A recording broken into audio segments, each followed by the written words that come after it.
अस्सलाम वालेकुम फ्रेंड्स, क्या हाल है? ठीक है। ये रिंग नेक का जनाब हमारा परों का इशू है और चोंच भी देखें साइड पे जो इसकी बड़ी हुई है। उड़ने वाले इसके पर जो है ना वो नहीं आते। चेक करें,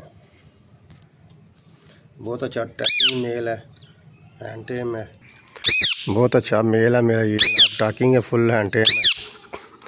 और इसकी चोंच भी देखें साइड पे बड़ी हुई है। और अभी जो है ना ये मोल्ट पे भी है, कंप्लीट कर रहा है मोल्ट अपना। इसके फैदर देखें आप, चेक करें अंदर से जो है वो रेड रेड हुए पड़े हैं। ये उड़ नहीं सकता। चेक करें टेल इसकी, चेक करें टेल बिल्कुल नहीं है।